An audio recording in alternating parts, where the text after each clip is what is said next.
आस्था जैन धर्म के साथ, उनके तपों के साथ,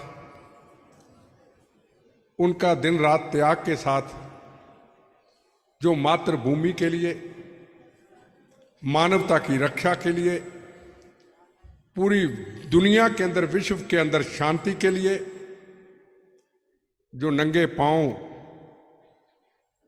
यात्रा ही यात्रा करते, अपने लिए नहीं, कोई उनका परिवार नहीं, उनका परिवार पूरा विश्व है, मानवता बची रहे।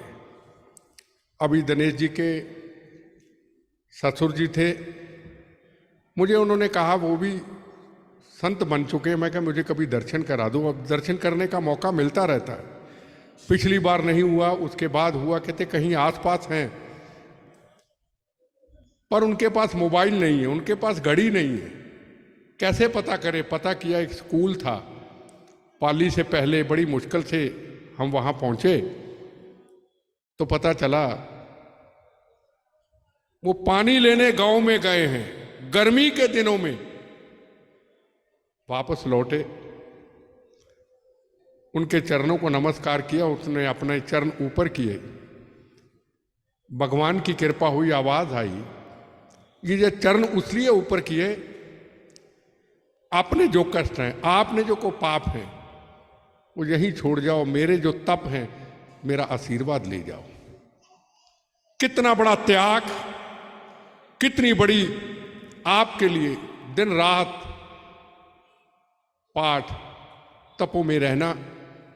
अब मुझे आदत सी पड़ गई, जब भी गाड़ियों का काफिला निकलता है, कई बार सुबह सुबह जाग खुलती है तो देखे सामने संत जा रहे हैं, गाड़ी रोकता हूं, सिर झुकाता हूं, जैसे गुरुजी ने आशीर्वाद दिया, आशीर्वाद मिलता है और चले जाता हूं। आज से कई वर्ष हमें ये पता नहीं था, पर आज जो हमें ज्ञान हुआ, वो ज्ञान शायद हमें पहले पता होता तो अच्छा होता। पर हां, कल पूछ रहा था हमारे धाम कितने, 4 धाम। अभी हम भावनगर, मैं यात्रा पे जा रहा हूं अपने दोस्तों के साथ 11 तारीख को, उसके बाद जूनागढ़ जाऊंगा। तो मेरा जो दिनेश जी के साथ रिश्ता है, जैन धर्म के साथ एक रिश्ता है, मैं रहता ही जैन धर्म में हूं और मैं हमेशा भगवान से प्रार्थना करता हूं, इस बार तो मानवता को बचाने के लिए बम गोलियां शरीर खा के बहनों के सुहागों की रक्षा की, बच्चों को यतीम होने से बचाया, खून की नदियां बहती थी उससे बचे। अगली बार कभी मेरा जन्म हो तो ऐसा ही जन्म देना कि हम भी नंगे पांव आपके चरणों में चलते हुए इस मानवता को बचाने के लिए हम भी सेवा में लग जाए। और मैं आपको मैं सच में कहना चाहता हूं, ये कोई मेरा भाषण नहीं है, ये मेरे दिल के जज्बात हैं। मैं आपको सच कहना चाहता हूं, कभी इस धर्म को छोटा मत समझो कि हम तो इतने हैं। मैंने कोई ऐसा हिंदुस्तान का जगह नहीं देखी जहां जैन धर्म नहीं है, जहां कहीं ना कहीं हमारे गुरुजी वहां पे हैं, उनके मैं दर्शन करता हूं। कोई ऐसा स्थान नहीं है, चाहे वो चेन्नई हो, चाहे वो पांडिचेरी हो, चाहे वो मध्य प्रदेश हो, हर जगह पे है। और आपको जो गुरुजी का संदेश है वो आगे पहुंचाना है। मैं तो पहुंचाता हूं, और गुरुजी ये कहते हैं हमारे पास मत आओ। क्यों ना आओ? आप आओगे, रास्ते में को कीड़ा मकोड़ा मर जाएगा, को गाड़ी में मर जाएगा। मैं किसी आश्रम में रुकता हूं जाके, माउंट आबू के पास एक नल होता है जिसमें पानी आता है, उसमें नीचे कपड़ा लगा। मैं क्यों लगा? कि को कीड़ा ना मर जाए।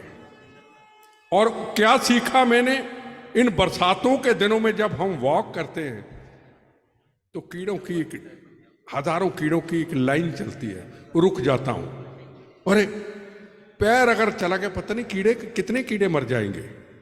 किसने सबक दिया, किसने ज्ञान दिया? वो जैन धर्म ने दिया। और जैन धर्म कौन है? गुरु गोविंद सिंह महाराज, जिन्होंने मानवता की रक्षा के लिए, जिनके पिताजी ने गुरु तेग बहादुर हिंद की चादर रक्षा के लिए अपना शीश दे दिया था। उनके बच्चों को नींव में चनवा दिया गया और उनको औरंगजेब के टाइम में उनको पास जगह नहीं थी कि उनका संस्कार कहां हो। टोडरमल जैन उस वक्त के महान जैन समाज के संत हुए।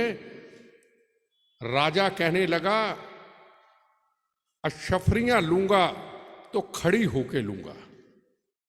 2 साहबजादे, एक की उम्र 7 साल, एक की उम्र 5 साल।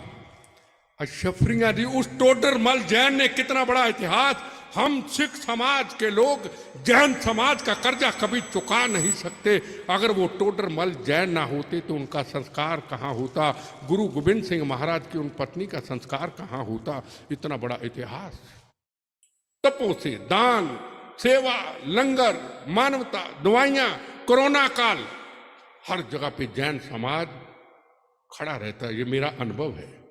हम कई लोग शोर मचाते, हम लंगर लगाते, सब लगाते, पर जैन धर्म जब सेवा करता है तो फिर शोर नहीं मचाता है। अभी दिनेश जी से मैं नाम लूंगा, जहां जाते हैं आश्रम में, कौन सी जगह, पावगढ़ी, पावापुरी, 5 या 6 भाई हैं। अभी हम गए, दिनेश जी साथ थे, कहते एक कॉलेज का उद्घाटन करना था। 25 करोड़ रुपए का कॉलेज बनवा करके सरकार को दे दिया। 20 करोड़ का हॉस्पिटल बना के सरकार को दे दिया, पर शोर नहीं मचा। ये जैन समाज की गुरुओं की आशीर्वाद कृपा है। मैं ज्यादा समय नहीं लूंगा, मैं क्षमा चाहता हूं और गुरुदेव जी से मैं जरूर हाथ जोड़ के बेनती करूंगा कि मेरी बची हुई बोनस की जिंदगी जो है आशीर्वाद दे कि जितना भी जीवन है हम मानवता की सेवा करते रहें।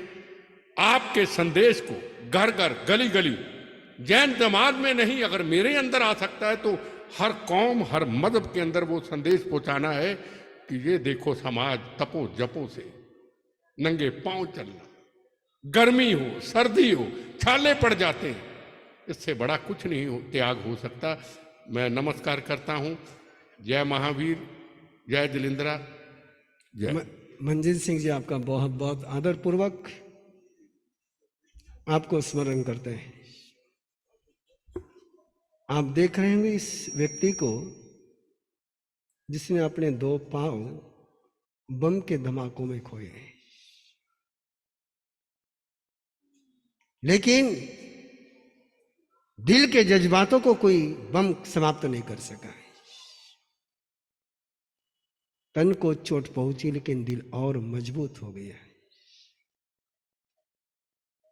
एंटी टेररिस्ट कोर के ऑल इंडिया चीफ है वो। विधान वाले के समय में जो अटैक चला था उसमें बम में दोनों पांव गवा चुके हैं। जैसे मैंने कहा,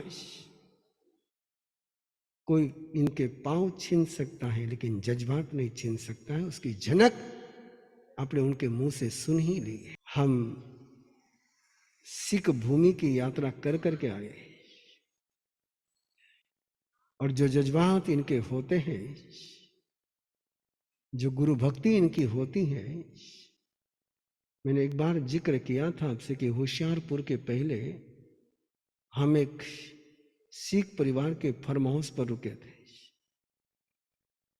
और संयोग की बात कि दिन भर वहां पर मेला लगा रहा।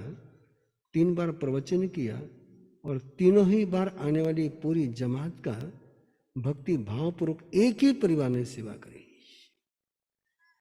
उस दिन रात हम वहां रुके, उसके बाद होशियारपुर पहुंचे। होशियारपुर भी परिवार दर्शन के लिए आए, लेकिन जानकारी साथ में आने वाले भाई ने दी कि जिस दिन आप इनके यहाँ रुके थे, घर का कोई सदस्य बेड पर नहीं सोया, जमीन पर सोया। मैंने पूछा क्यों? बोले गुरु महाराज जमीन पर सोए हैं, हम कमरे में भी बेड पर कैसे सो सकते हैं? ये सिख परिवार के उस कल्चर के संस्कार और अपने गुरुओं के लिए सब कुछ कुर्बान करने की इनकी दानत